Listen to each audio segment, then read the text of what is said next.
It's Car Con Carne.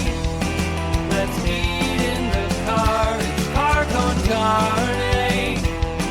And now here's the star of our show, James Van Alstyne.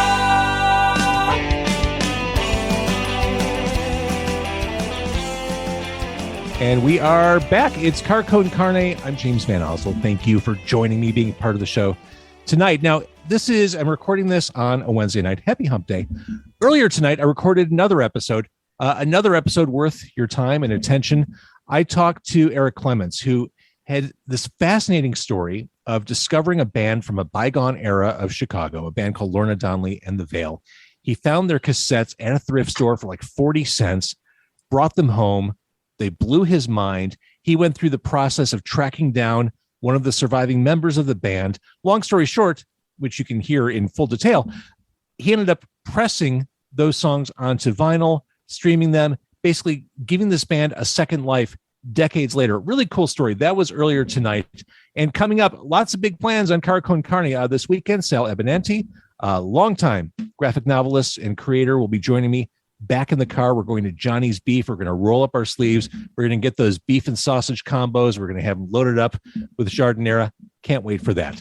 And before I bring my guest on for right now, my latest guest on Car Con Carne, I do want to thank my friends at Shure for providing this lovely and really magnificent sounding MV7X podcast microphone. I think it makes my voice sound resonant and perhaps more meaningful, but I'll leave that for you to decide. In fact, I'll leave that to director Blayne Weaver to decide. How do I sound? You sound Maleficent. Maleficent? Isn't that a bad guy from a Disney movie? Mellifluous, perhaps? There you go. There you go. I'm glad we could talk about grammar right out of the gate.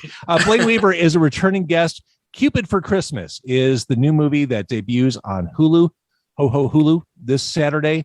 It is a family-friendly rom-com. A year ago, Blayne, you were on this podcast and we were talking about one of your movies that was not at all family-friendly.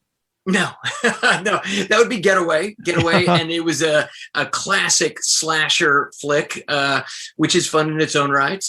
Check it out on Amazon. But it's very different. For sure. And here we see the breadth and the diversity of your skills as a director. General premise: Cupid had a good run, but he needs some time off.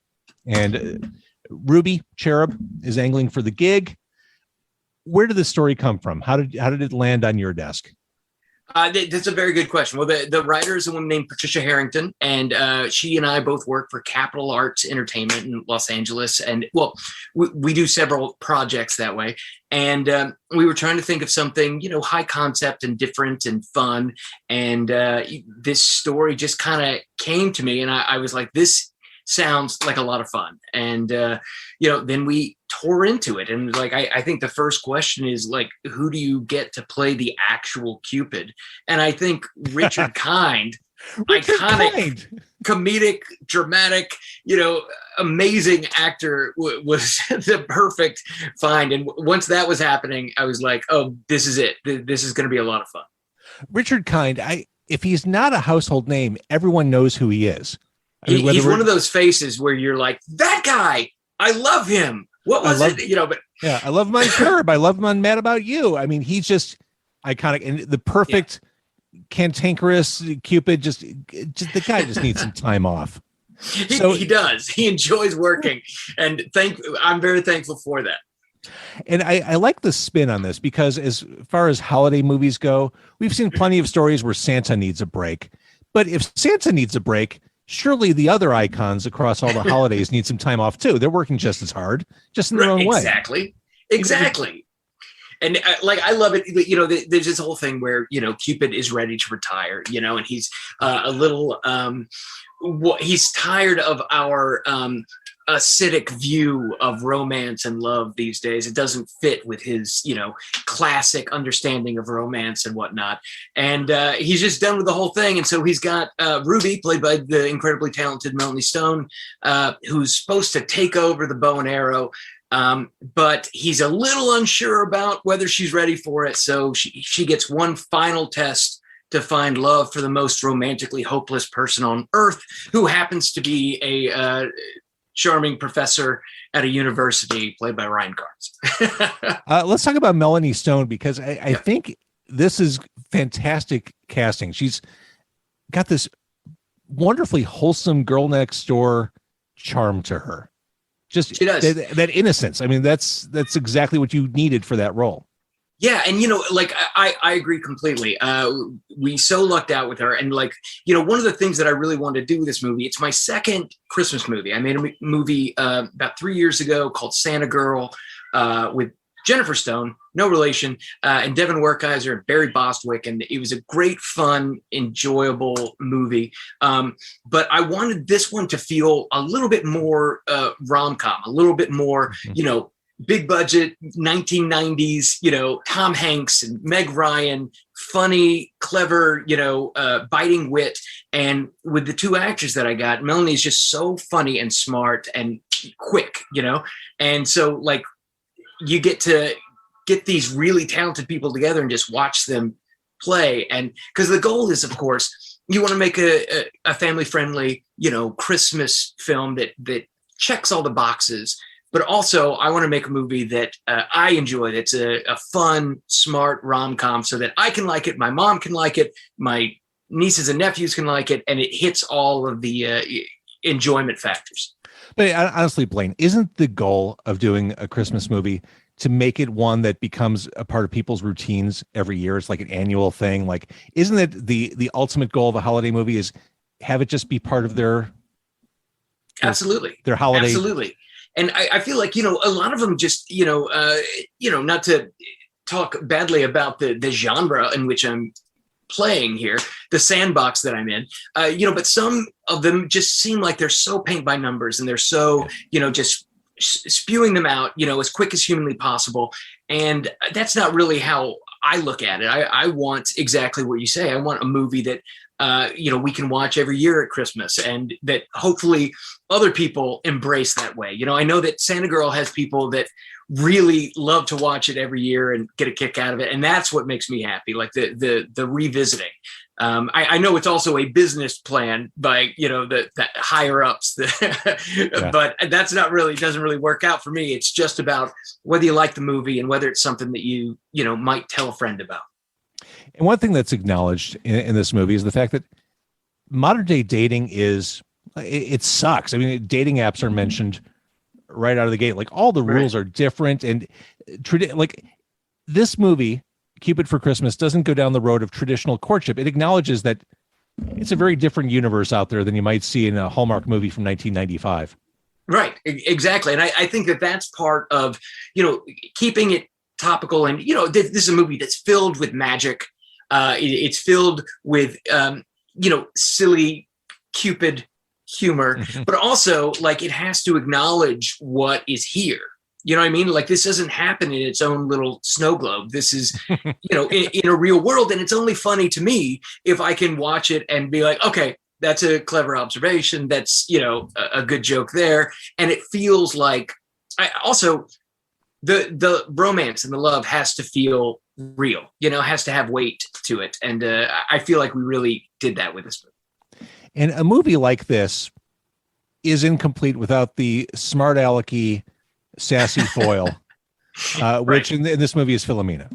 That's right. Natasha Benham, who's amazing and super funny. And she basically plays the another Cupid protege who very much wants to take the job from Ruby. So, maybe she, plays a little dirty here and there, but she's great. What's funny is Natasha and I worked together last year. I wrote a movie called American Pie Girls Rules, which was a big Netflix movie. And she was one of the stars of that movie. So when we were prepping this and casting this, I was like, there's this actress that, I met on set one day, and but she did the line so good and was so funny. Can we bring her in? Can we talk to her? So it was awesome. I got to bookend her last two movies, and they both have my name on them. So I get to take credit for everything that she does. Right. And again, the movie is Cupid for Christmas. It debuts. We're recording this on the 17th of November. It debuts this coming Saturday night on Hulu, just in time for Thanksgiving week. Everyone's already in holiday mood. at this Yeah, point. I am. It's just been, look, it's been a rough couple of years, man. Like I want a Christmas tree. I want turkey. I want Thanksgiving and Christmas combined together. Let's just let's carve up. Blow this out. Let's for the next 3 months. I mean, I'm in Los Angeles, so pretty much the town has shut down already, until well into January. So we might as well just be enjoying ourselves. I'm putting stockings up tonight. And we all get sappy this time of year too, don't we? Yeah. A movie like this definitely strikes a chord. And I mean, the mission statements right there up front from the beginning. No one believes in soulmates or true love. That's the challenge, and it's your job as director and telling this story to prove otherwise. Right. And yeah. you did. I think that's exactly it. And as you pointed out about, Melanie Stone playing Ruby, Ruby is very optimistic. As a matter of fact, at the beginning of the film, one of her flaws, according to Cupid and Philomena, is that, she's too romantic. She's always looking for the one, and instead of just kind of shoving people together and being like, you'll be happy. She's a romantic.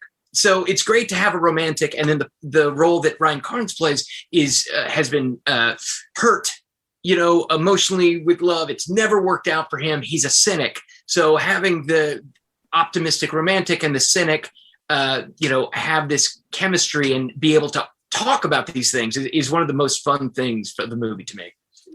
So you recorded this last year during peak COVID time. Yeah. And you had to be scrappy, didn't you? You had to be surgical and just get it done.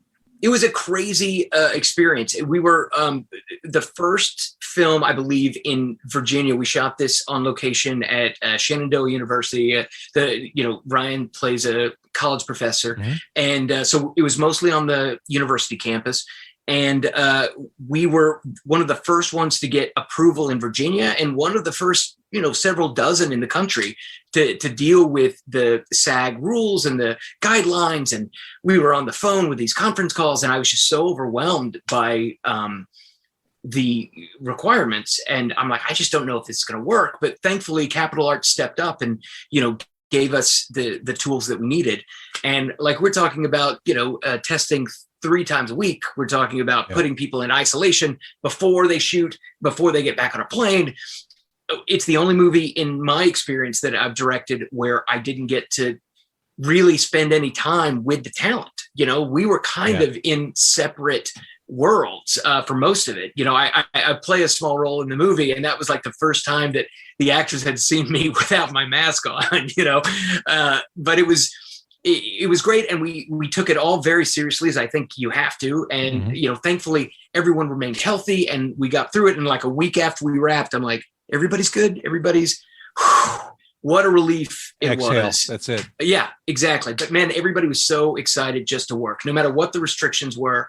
Nobody was complaining. Nobody was mad. They were just like, whatever, where do you want me to stand? I'll go over there. And I really respected the respect that my team had for, what we were struggling with. I almost hate bringing stuff up from 2020. I feel like, we're all emotionally done with it, but it's important in telling this story. And I think so many creative people had to find new ways to do old things and had to find challenging new ways around the realities of the world. And you did it with this movie.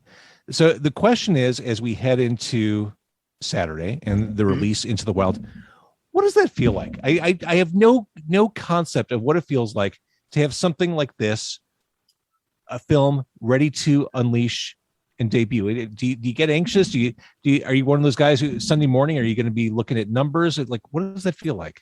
I'm not really a numbers guy. I definitely want to give the film the best chance it has to find an audience. That's really the thing that drives me. And I think, most of the talent, it's like my DP is not looking at numbers. My actors, they just want it to be out in the world and for people to be like, I saw your movie. I really enjoyed it. Right. And that's the kind of thing. And especially coming out of COVID, like one thing that was interesting was I had 2 movies that came out during this time that we live in, Getaway, which the horror film that we talked about, and American Pie. And both of those movies would have had premieres. They would have had parties. They would have had events that allowed us to be like, let's celebrate this piece of art that we made together. And that is one of the most strange but powerful effects of this time, is that you don't get the celebration. And it's just kind of like, it's out there and it's like, okay, cool. Well, I'm happy about that, but I wish that I could see the people who made it with me and raise a glass and celebrate. So, the fact that we're kind of on the other side of it, we're still not able to, all get together and sit in a theater, and, just because of the nature of the movie, that most of people are East Coast and blah, blah, blah. But it is great to be able to celebrate it, and for it to hit, Hulu, that has such a great, vast audience. Fast, and timing is everything. This is the right movie for the right season at the right time. I'm going to stop live streaming, but Blayne, you stay right there, okay? Got it. All right, that's Blayne Weaver again this coming weekend on Hulu. It's there all season long. Cupid for Christmas on Hulu. That man right there is the director. Watch it and just feel good about life.